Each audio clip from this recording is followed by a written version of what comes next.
Yeah, appreciate it, Steve. Thanks for having me, too. All right, so what was your thumbnail and as to how you looked at Saturday night now that you've had some time to absorb what you saw?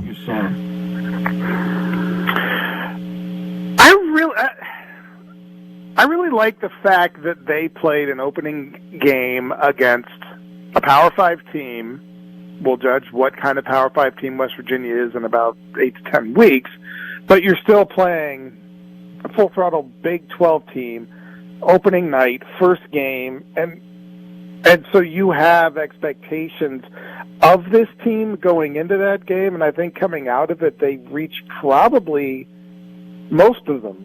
Drew Aller was as good as you could possibly have hoped he would be. Didn't really need any sort of superhero theatrics from your running backs. He kept them pretty fresh, a combined 23 carries.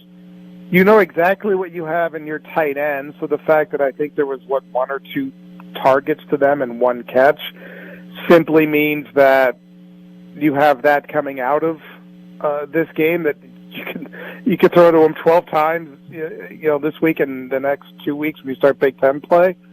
And then defensively, if you felt like there was some sort of shakiness early against the run, you get the fact that it was a running quarterback. You're in a unique kind of look that Penn State really hadn't seen. You probably hadn't seen much in training camp either, than maybe a couple of snaps against Pope Beulah. But you held them to about 140 yards rushing and 7 points, essentially, from your first-team defense. For me, the functional final score was 31-7 in that game, and I think that's a win pretty much all the way around. Yeah, I would say so as well.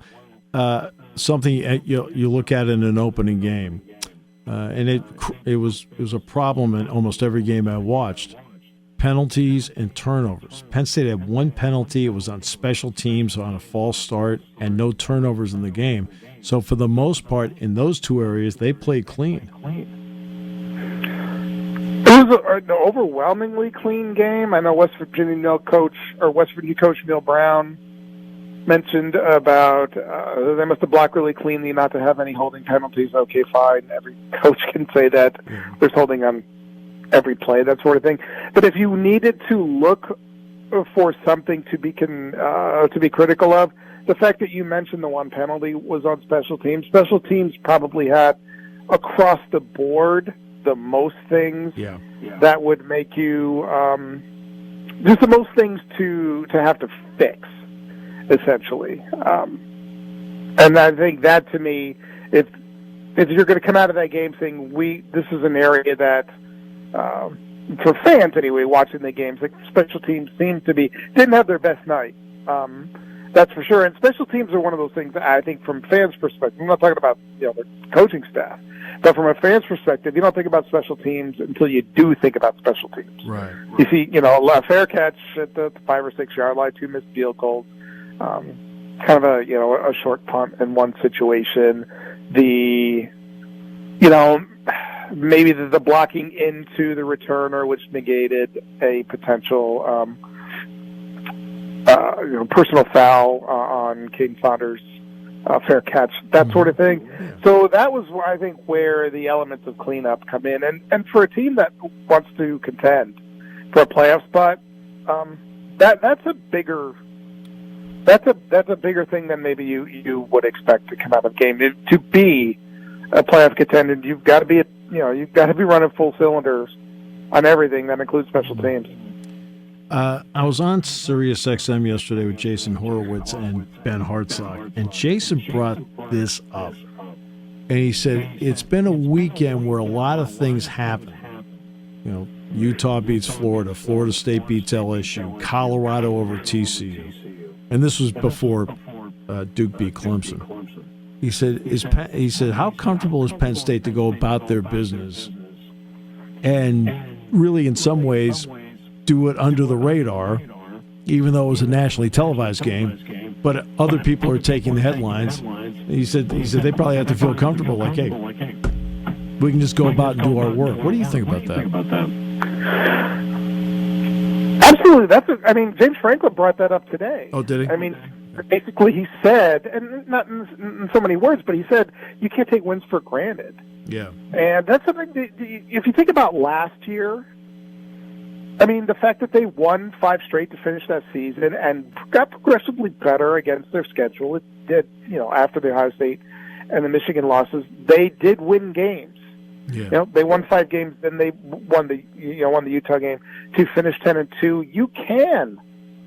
There are times when you might not be able to come back from an issue. So it's curious you mentioned that, because I was asked a couple of weeks ago, what would be more important for Penn State fans this year, to go 10-2 and lose to Ohio State and Michigan, or to go like 10-2 and beat them but lose other games? Mm. And that was the point I think that was trying to be made. Is there something to be said for taking care of the schedule that you could take care of? It's, things happen. That final was 28-7 last night, Duke over Clemson. Yes. Things can go awry. Yeah. If you don't play the game in front of you. And that's so to come out, as I said, I felt like that was a 31-7 game. Yeah. All in all, that is that's about as good an opener, I think, as you could hope for. I realized they had 4 sacks in the game, but none of them were from the defensive ends. And there were points where West Virginia ran the ball, and I'll tell you, Donaldson's tough up the middle, and Green's quick to the edge. I want to give them all the credit in the world for that. But there's their center was really. Zach Frazier was. Yeah. Oh, he is. He's a pro, isn't he? I mean, I think that's an NFL caliber player. Zach. He got leverage. He moved forward. He was something. Yeah, really impressive player. But there's a stat I keep on my chart. I call it stop rate. And there were 11 drives in the game for West Virginia, and Penn State stopped them on 9 of the 11. And to me, today, there's a bottom line in college football. And to me, that's one of them, Mark, the ability to stop the other guy without giving up any points because of how wide open offenses are. Yeah, and I think James Franklin had mentioned the fact about getting off the field. He felt like they should have gotten off the field more. I think still in the first half, West Virginia was 1 for 6 on third down. They converted a couple of fourth downs with, the push play. That is essentially an unstoppable play anymore at either level of football, and the NFL or college. But they did get they got a few stops on third down, so they should have gotten off the field except for those 2 4th and shorts. Chop Robinson was not thrilled with the game he played. He did mention something interesting about the fact, though, as not by way of excuse, but as an explanation of the thing. You practice a month through training camp. You can't touch a quarterback. Right. Now you're asked to chase down a quarterback who is not a pocket guy. Chop can't tee off on this guy. He was elusive. He got outside them a couple of times. Pretty effectively. So he's saying, the mindset too is you come in and you've either got to get used to being able to hit a quarterback again, or you get so wound up that you haven't hit a quarterback, you're trying to do it, that you get out of your gap assignment. And that always brings me back to the thing that Manny Diaz says, is that the most important thing that this defense has to do, even with all its talent and depth and everything, is gap sound and gap fundamental, being fundamental in their gaps.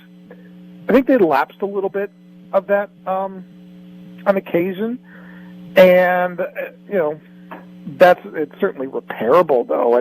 That's not necessarily I don't think that would be a trend at all for this defense. Okay, so we talked about the correctable things, and they're all correctable because look, there's going to be a point you're going to need a field goal, not just to win a game, but also to extend the lead. So, I mean, that's an obvious one. They played a lot of people in the game. The benefit of doing that moving forward for a team that we all feel has some depth. It's always a huge benefit. In particular, I thought, and I know there's a lot of conversation surrounding this. It even came up again today about Bo Prabula's touchdown. That was an enormous, I thought, and it was a great thing to be able to get him and that second-team offense on the field. You mentioned about it needing a field goal. If you think about that situation, it's a 2-possession game, and West Virginia is taking the onside kick with 3.5 minutes left because they had missed 2 field goals. Right. So that's a 3-possession game if they even make one of them. If West Virginia, recovers that onside kick, well, here comes James Franklin's first-team defense back out on the field with 3.5 left. So, recovering the onside kick gets you the first-team offense or the second-team offense on the field, but situationally too, making those field goals gets the reserves onto the field even quicker, and that's coming back to the idea of getting fixes on the special team. That was big that Bo Prevula got to run that series. It was important that he got to specifically throw the 4th down pass, I think. Yep. Because he's got to run that offense.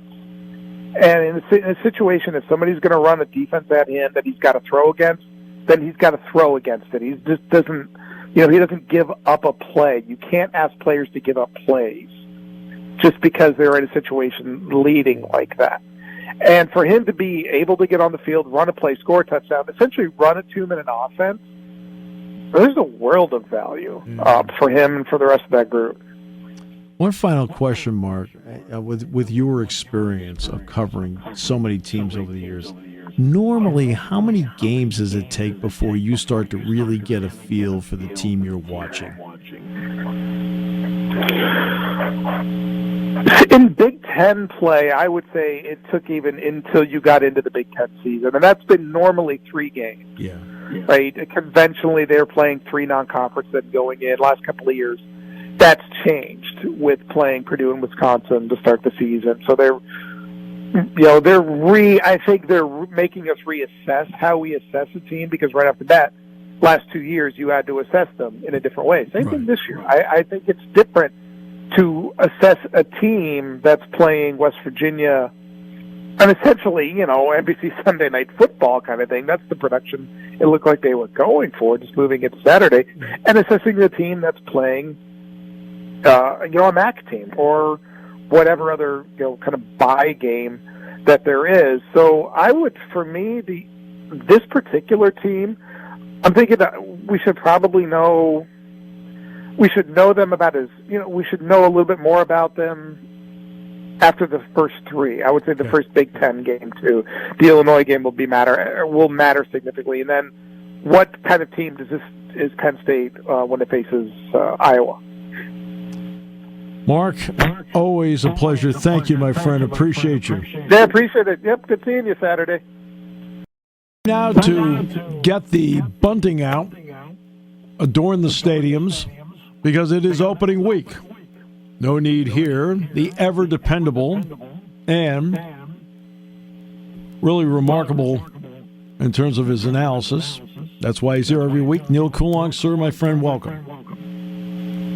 It is great to be here as always. I hope you guys are doing well out there, same way that I am. So let's get to opening week. Steelers right out of the gate get a tough one out of the gate, but we don't know what the deal is with Nick Bosa. Your thoughts on the opener, especially with the incredible Brock Purdy running the show? It's kind of funny. I was just talking with some colleagues about the Colorado TCU game. In my opinion, and I'm not a gambler, but I thought 20 points is a bit much for a completely different team playing in a new school. You don't have any idea who they are or what they're going to do.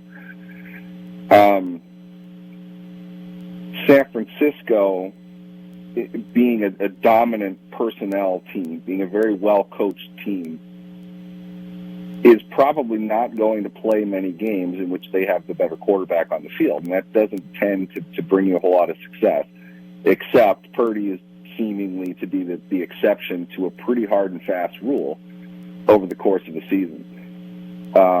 What that means to me, I think anyway, is it kind of resembles the Steelers last year. They had a very similar setup. They probably were not going to have the better of the two quarterbacks. They needed to win with what they had. They needed to be a true three-phase team. Add in the likely absence of Nick Bosa. I don't know how He didn't go through camp at all. He hasn't practiced. There is still time, technically. If this was week 8, we wouldn't know at this point if he was going to play or not. I think heading into week 1, it's fairly safe to say he's not going to play 90% of the snaps. Just my guess, where we sit today. And it would be more likely that he won't play any. That's a significant loss. Again, very similarly to how we saw the Steelers operate without T.J. Watt. Things change. You have to make up for that, but that's still a pretty significant loss. Add in George Kittle to the mix, who might be the toughest matchup in the NFL for the position that he plays, for the type of all-around player that he is. It seems to me San Francisco at full strength is a better team than Pittsburgh is. I would have been okay with a 49ers by 3 spread, all things being equal. Without those guys, I don't know. I think Pittsburgh might have a stronger unit overall, but this game is so up in the air to me. I'm not sure. We don't know who they are without Bosa or Kittle on the field. We don't know where Purdy is, who was hurt most of the offseason. I don't think he exactly played like an all-pro last year. They set him up very well, not trying to take away from it, but we argue for the next 10 segments on everything about Brock Purdy if we're going to suggest if we're going to try to figure out what his talent level really is. It's a really tough evaluation to make on the guy, except he works within a very good system for him, and he's made that work. I don't know if he can come into Pittsburgh against a kind of a retooled defense. They've got a lot more strength up front. They have a lot more talent. Their secondary, maybe, we might see some lapses in there, but this is a team that's going to get after the quarterback pretty quickly. I don't know if Purdy is going to be able to handle that mentally. Physically, anybody can get sacked and get hurt. I just mean that from a mental perspective, he's going to get, crushed, I think, pretty quickly into this game. Is he able to protect the ball the way that he did? Are they going to be able to gain yards and establish possession of the football consistently if they're not completing passes down the field? I don't know. I see a low-scoring game. There's a lot to get into. This is a really good matchup, I think, for both teams who are kind of in a sense of flux right now. High expectations for both. They need to get off on the right foot and drive that through the season. I think they're going to both be very different teams come December, but the starting point is going to be critical for each of them. I look at the two quarterbacks this way. I feel like Kenny Pickett is going to have to make some plays for the Steelers to win. I feel like Brock Purdy needs to stay away from the big mistakes to allow the 49ers to win. I could say, I think that's reasonable, and I think that's exactly what Kyle Shanahan has done with the 49ers when they've had Purdy in there.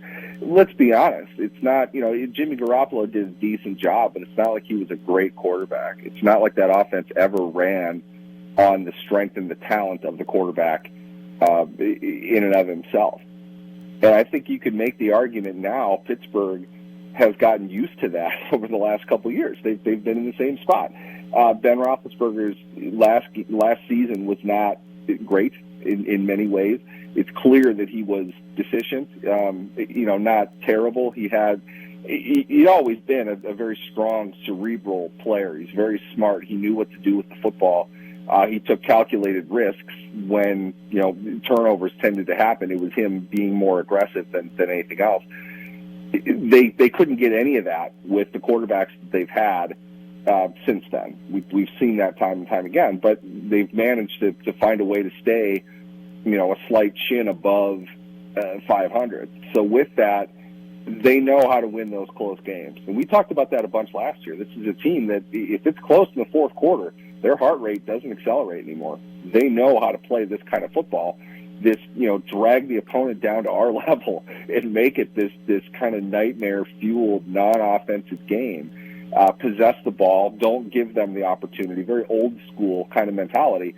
San Francisco is largely predicated on scheme and, a boatload of excellent individual talent. To point out as well, I think I've shared this on this segment before, my opinion is Trent Williams might be the best offensive tackle to ever play the game. Yeah. The guy is absolutely perfect as a player. He really doesn't do anything wrong. Can they utilize him in their ground game? That's a major advantage, whoever you're putting over there. Mix it up. If it's Marcus Golden, if it's Alex Highsmith, whatever, you're going to have a tough time getting around him. And they know how to use him schematically. They can still make big plays out of that. San Francisco doesn't have that sort of limitation, I don't think, with the Steelers' edge defenders. They're going to have to, if it is Bosa or whoever, they're not strong enough, I don't think, at either tackle position to be able to hold San Francisco off in that type of a matchup. So for me, the Steelers have to make it ugly to beat a team like this. Where I'm sitting now, I feel like Pittsburgh 19-17 if they're going to win. It's going to be something like that. The Steelers have won a few in week one lately. I think they have one of the longer week one winning streaks in the NFL, but they haven't been pretty at all. They had no business winning that game against the Bengals last year. I don't expect it to be like that, but it's going to be a tough matchup, mostly in what the Steelers are going to have to do to overcome, I think, a talent deficiency against a very seasoned 49ers team, but the quarterback. That's what makes this game so interesting to me. Yeah, it's going to be very interesting across the board, no question about it. In opening games in general, because of the way the preseason plays out, Neal, how long do you now feel it takes for us to see consistent tackling in the league? How many games does it take now? That's a good question. I know this comes up a bit. My greatest vantage point for that is going to be the Steelers. And from what I've seen of them, they've definitely gotten a lot better as the year has gone on, but it really kind of seems like week one is a fourth or a fifth preseason game more than anything. Week two, they might rebound a little bit better. Typically, it's a home and away split between those two. By about week three or week four, you start to see more athleticism. Except if you look back in those games, they're racking up a lot of sacks. Yeah. That's the part that really stood out to me in kind of digging into this. They get to the quarterback, so a lot of that, having T.J. Watt helps. Having T.J. Watt play against Cleveland helps. You almost have to take him out of the equation because, there are games that they don't even know that he's on the field sometimes. It's crazy. But even with that, they're still getting sacks from a lot of guys. They have 6 in the game. Watt has 1.5 of them. But as a unit, they're getting to the quarterback. They don't do much offensively. And maybe that's the trend around the league. Offense just a bit longer to warm up, to get used to what's going on. Maybe some of that, though, just for me, I should add this perspective. Everything starts in the trenches. It's your offensive line versus your defensive line. Those are your pawns. That's how you set everything up. It seems like the defense has an easier time getting into the season than the offense does. And I feel like that has definitely been the case where it's not necessarily that the Steelers' defense is dominant, although they are outstanding. They seem to rack up a lot of sacks early from teams that don't look particularly aware offensively. So you put all that together. I couldn't give you a number. I just know that you analyze the first quarter of games, it tends to be very, very different than the second quarter of games in a season. And I wouldn't be surprised if that trend continues, because it seems like, not that they are doing less, it's that the contact isn't there in camp. They're not getting to that, dirty, muck it up kind of level on a consistent basis. They're trying to replace preseason games with the inter-squad scrimmages that they do. But even that, it's not like they're running 80 plays or anything. Right. They might do 20 one-on-one. So it's not. I don't think they're going into the season all that prepared. And I also think that could be strategic as well. Playing well in December is a lot more important than playing well in September. I know that logically doesn't make a whole lot of sense because 4 wins is 4 wins. But you're going to suffer adversity as the season goes on. So if you have overcome that and you're moving in a good direction in December, you're going to be playing much better heading into, theoretically, the playoffs. And I think teams are kind of pacing themselves more for a middle distance as opposed to the common thought, which is everything is a sprint. Obviously, the Steelers and 49ers are primary focus, but is there another game on the opening weekend that has caught your interest that you say, you know what, I really need to tune into that? For me, it's I want to watch the Chiefs. Yeah. I'm curious to see what they're going to do just because they're always the most schematically interesting team to me. Defensively, I want to see what DeMeco Ryans does with Houston. I'm not sure how good of a team Houston's really going to be, but I think he's a genius. I love the way he operates. I love what he brings to the defensive side of the game. He's fun to watch. You know, I loved watching him in San Francisco, so I'm curious from that what they can do against Baltimore, a team that has a new offensive coordinator. What are they going to be like? We saw how bad Joe Burrow was when he missed a significant portion of camp with probably a more debilitating injury last year. Is Cincinnati going to be able to start off pretty good? I don't know. I mean, in a lot of ways, that's sort of the race in the AFC. You know, I think there are the obvious favorites. I mean, you know, Buffalo is always a fun team to watch. You enjoy anything that they're doing.